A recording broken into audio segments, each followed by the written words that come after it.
Hello once again. Now I'm back with the same chapter, acids, bases and salts. So come on students, hope you might have done what I told you to do.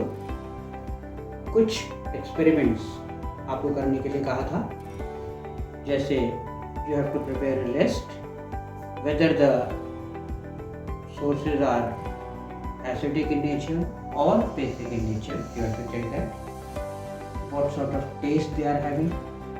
इसके बाद मैंने आपको ये भी बताया था you can check them with the help of indicators. Indicators मैंने आपको 3 तरह के बताए थे. One is litmus, second is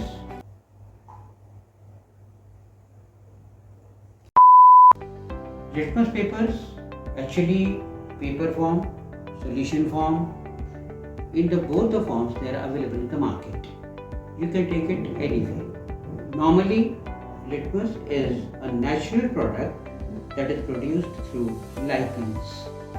Lichens एक प्रकार के बहुत छोटे पौधे होते हैं. Normally they are purple in color. वो जब एसिडिक या बेसिक नेचर के एलिमेंट्स के साथ रिएक्ट करते हैं then they change their color.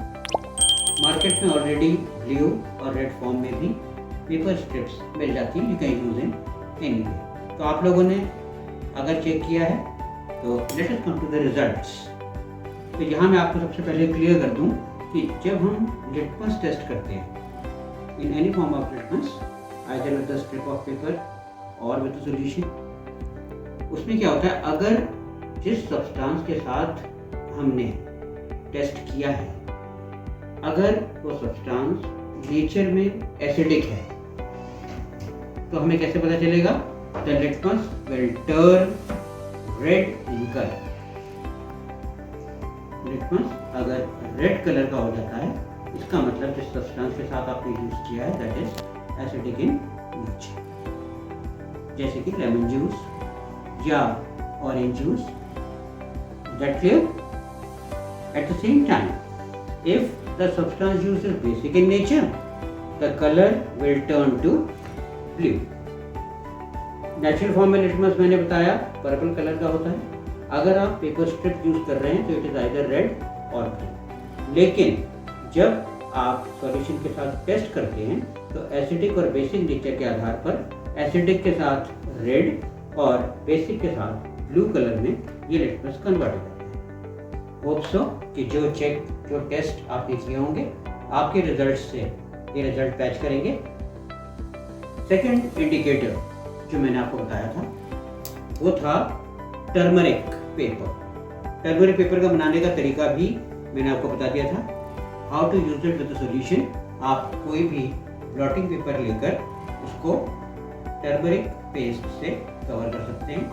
Turmeric solution या पेस्ट से अगर आप उसको कवर करेंगे, लेट इट ड्राई, वो सूखने के बाद that paper will work as a turmeric paper. अब उस पर जब आप टेस्ट करेंगे सब्सटेंस का, सपोज आपने लेमन जूस ले लिया, सोप सॉल्यूशन ले लिया, दोनों की नेचर अलग अलग है. Lemon juice is acidic in nature and soap solution is basic in nature.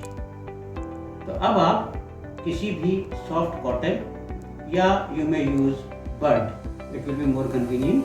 आसानी रहेगी अगर आप सॉफ्ट ईयरबड यूज कर लें, उसमें कॉटन लगा होता है, तो आप उसको लेमन जूस में डिप करके टर्मरिक पेपर के ऊपर ड्रॉप बाय ड्रॉप अगर उसको चलाएं, try to write it as you write on the paper with the pen, तो आप देखेंगे कि it will turn to either yellow.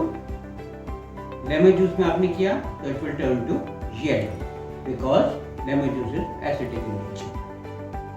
तो टर्मरिक पाउडर या indicator turmeric turns to yellow when reacts with the substance acidic in nature. ये हमारा एक result हुआ. दोबारा हम इसको बेसिक नेचर का सब्सटेंस लेंगे दैट इज सोप सॉल्यूशन जो हमने पहले से रेडी करके रखा है. जब हम उसके साथ उसको यूज करेंगे then we will come to know कि it will change the reddish brown colour. Reddish brown colour अगर वो कन्वर्ट हो जाता है इसका मतलब जो सॉल्यूशन हमने यूज किया उसके नेचर क्या होगी? बेसिक. तो ये रिजल्ट है हमारे एक दूसरे इंडिकेटर के जो है टर्मरिक पेपर। टर्मरिक पेपर कैसे बना था और किस तरीके से हमने उसके रिएक्शंस चेक किए, होप सो आपके समझ में आया होगा। एक और इंडिकेटर नेचुरली जो हम यूज़ करते हैं normally, that is China rose. China rose, इसको हम हिंदी में गुड़हल कहते हैं। गुड़हल का फूल होता है, आप उसकी कुछ पत्तियां ले लीजिए। सॉल्यूशन बनाने के लिए पत्तियों को आपने एक बाउल में रखिए, उसके बाद उसमें थोड़ा सा हल्का गर्म पानी मिला दीजिए, उसको किसी चीज से स्टर कीजिए, मिलाइए,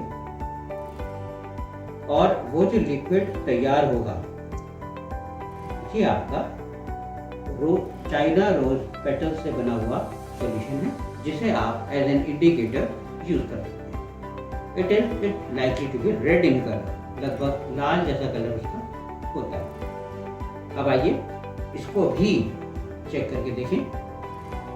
जब आप इस सॉल्यूशन को टर्मरिक सॉल्यूशन के साथ या पेस्ट के साथ या टर्मरिक पेपर पर यूज करते हैं या मिलाते हैं, तो आप देखोगे कि इसका रिएक्शन अलग होगा, और सोप के साथ करेंगे तो अलग होगा, यानी एसिड के साथ रिएक्शन कुछ और बेस के साथ अलग। तो when it reacts with acid the colour changes to dark pink. ध्यान रखिए, चाइना रोज को जो रेड कलर में था सॉल्यूशन, जब आपने एसिडिक नेचर के सब्सटेंस के साथ मिलाया तो the colour changes to dark pink. On the other hand, if the nature of the substance is basic, जैसे आप सोप सॉल्यूशन भी ले सकते हैं, तो उस केस में the colour will change to green. तो यहाँ मैंने आपको ये बताया कि डिफरेंट इंडिकेटर्स को यूज करके या सिंपल केसेस में टेस्ट के आधार पर हम क्लैरिफाई कर सकते हैं what sort of nature the substance is having. तो ये हमारी बेसिक नेचर थी एसिड्स और बेसिस की। सॉल्ट्स पर अगर हम आए या कुछ और चीज़ें, जैसे मैंने आपको बताया स्वीट टेस्ट भी होता है, that is because of sugar. Salty taste because of salt. Salt itself is formed by the reaction of the chemical substances. तो उसको हम एसिड या बेस की कैटेगरी में नहीं डालते, इसको हम बाय प्रोडक्ट भी कह सकते हैं, यानी रिएक्शन के बाद बनने वाले प्रोडक्ट्स में से सॉल्ट होता है। इन एक्सपेरिमेंट्स के बाद यहाँ पर जब आपने एक्सपेरिमेंट किए होंगे तो शायद कोई चीज आपको ऐसे भी मिली हो, उसमें कोई चेंज ही नहीं हुआ। आपने कोई भी सब्सटेंस अगर इन इंडिकेटर्स के साथ मिलाकर ट्राई किया तो you find no change in that, अर्थात उसमें कोई चेंज नहीं हुआ। तो जिन चीज़ों में कोई चेंज नहीं होता, इसका मतलब ना तो वो एसिडिक है और ना ही बेसिक, तो वो क्या है? They are neutral. क्या होंगे वो? न्यूट्रल। मतलब those substances which are neither acidic nor basic in nature are neutral. तो न्यूट्रलाइजेशन जो है वो किस वजह से होता है? जब एसिड्स और बेसिस दोनों समान रूप से एक स्थान पर काम करें या किसी की भी एफिशिएंसी दूसरे के कंपैरिजन में ज़्यादा या कम ना हो। If they are equal, if they react equally, इसका मतलब the substance is neutral in nature or the reaction neutralizes. ये जब न्यूट्रलाइजेशन होता है तो एसिड और बेसिक दोनों के रिएक्शन के कारण होता है। तो the process of the reaction of acid and bases together is called neutralization. Neutralization के कारण ही देखा गया है कि एसिड और बेस जब मिलते हैं और सब्सटेंस न्यूट्रलाइज हो जाता है, तब एज ए बाय प्रोडक्ट यानी रिजल्ट में वाटर, हीट और सॉल्ट का प्रोडक्शन होता है। इसका मतलब salt is the by product, जैसे मैंने आपको बताया, of neutralization of acids and bases. जब एसिड और बेस कंबाइन होते हैं तो वो न्यूट्रलाइज होता है, नतीजा हीट निकलती है, वाटर कंटेंट्स अलग हो जाते हैं और साथ में जैसा कि आपको बताया कि सॉल्ट भी फॉर्म होता है। तो ये जो पूरा मैटर है ये आपको ठीक से अलग अलग एक्सपेरिमेंट्स के आधार पर मैंने समझाया। होप सो आपको क्लियर हुआ होगा। अगर हम इसको जनरल लाइफ या कॉमन लाइफ से जोड़ें, एसिड्स और बेसिस हमारे जो आम जिंदगी है, जो नेचुरल लाइफ है, जो कॉमन लाइफ है, जो रोज़मर्रा की ज़िंदगी है, इसमें हम जो चीज़ें खाते पीते हैं उसके माध्यम से ये हमारे शरीर में जाते हैं। तो कहाँ पर बॉडी में किस प्रकार के असर दिखाई देते हैं या पता चलते हैं, ये अगर हम देखें तो हम इसको कॉमन लाइफ से जोड़ सकते हैं। न्यूट्रलाइजेशन हमारी एवरीडे लाइफ में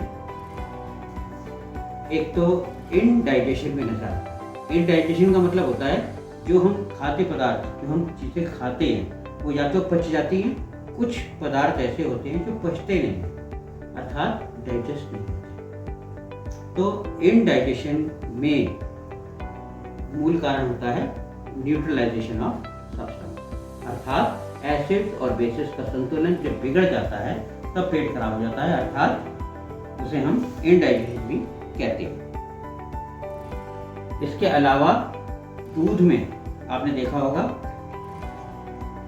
मैग्नीशियम हाइड्रोक्साइड के कारण मिल्क मैग्नीशिया का निर्माण होता है। ये भी एक केमिकल प्रोसेस है जो कि एसिड्स और बेसिस की उपस्थिति के कारण जब न्यूट्रलाइजेशन होता है as a result they are formed, right.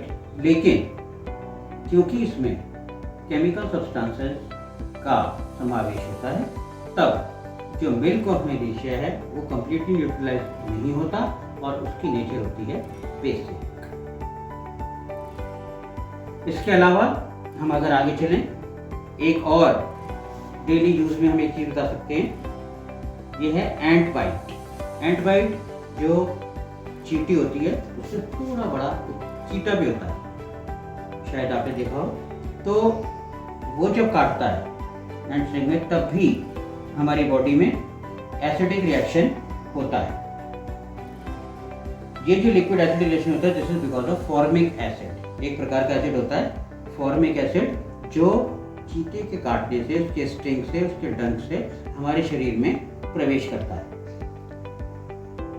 इस एसिड के रिएक्शन को हम महसूस करते हैं। आपने देखा होगा जैसे काटते थे उस जगह पर हम खारिश करने लग जाते हैं, हमें एहसास होता है जैसे कोई चीज़ चुभ रही है।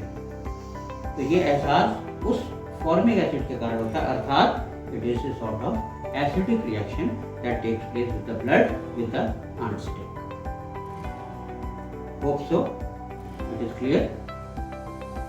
इसके अलावा फैक्ट्री वेस्ट्स की अगर हम देखें तो फैक्ट्री वेस्ट में ये तो शायद आप नॉर्मली भी समझ सकते हैं क्योंकि फैक्ट्रीज में अलग अलग तरह के केमिकल सब्सटेंसेस का इस्तेमाल होता है। जैसे कि हमने भी देखा कि या तो वो एसिडिक नेचर के होते हैं या बेसिक नेचर के होते हैं, तो उसमें सारे प्रोसेसेस एक साथ अलग अलग प्रकार से काम करते हैं। तो फैक्ट्री वेस्ट में हम हर तरह के प्रोसेसेस को एज ए रिजल्ट नोट कर सकते हैं। वहाँ पर एसिड्स का, बेसिस का अलग अलग रिएक्शन अलग अलग पार्ट में समझा जा सकता है। न्यूट्रलाइजेशन भी वहाँ पर समझा जा सकता है। कुछ विशेष केमिकल सब्सटेंसेस जब रिएक्ट करते हैं तो उनके रिएक्शंस अलग अलग प्रकार से होते हैं। That you will study in the higher classes. तो हमें उसके लिए बहुत ज़्यादा डिटेल में जाने की आवश्यकता नहीं है। तो अभी हमारा एसिड और बेसिस और सॉल्ट से संबंधित ये जो चैप्टर था ये मैंने आपको शॉर्ट में कंप्लीट समझाया। This is the only part that is in your syllabus of class 7। ये चीज़ें क्योंकि बेसिक हैं तो आपको इस चीज़ का ध्यान रखना है, जो हम सराउंडिंग्स में, जो हम नेचर में चीज़ें देखते हैं, इस्तेमाल करते हैं, उनको अगर हम केमिकली या विज्ञान की दृष्टि से भी साथ साथ समझ के चलें तो it is very easy for us. इससे आपको क्या फ़ायदा होगा, आप जब बड़ी क्लासेस में जाएंगे you don't have to learn them, you don't have to cram them. आपको रट्टा नहीं मारना पड़ेगा, बार बार पढ़ना नहीं पड़ेगा। सीधे तौर पर आप अगर देखते हैं कि चीनी है, आपको पता है इसका टेस्ट मीठा है, अगर उसकी नेचर पूछी जाएगी आप कहेंगे sugar is the by product, salt is the by product. Acidic nature है लेमन जूस की क्योंकि उसमें खट्टापन है। बेकिंग सोडा जो कि बिटर है टेस्ट में, टच करने में सोपी टाइप चिकना सा सॉल्यूशन होता है, चिकना सा पाउडर होता है। तो ये नेचर, ये चीज़ें अगर आप ध्यान में रखें तो बहुत आसानी से आप एसिड्स, बेस और सॉल्ट्स को पूरी तरह समझ लेते हैं। हो मेरा ये lecture along with the first part, आप दोनों पार्ट्स को बहुत ध्यान से सुने, समझें, complete chapter as centralize to it. मैंने कोशिश की है कि आपको हर पॉइंट डिटेल में क्लियर करूं तो आपके एग्जाम में भी काम आएगा। And have a thorough study for it and try to answer the questions that are given in the book. Thank you, that's all for the day. बाकी नेक्स्ट वीडियो में करेंगे। Thank you.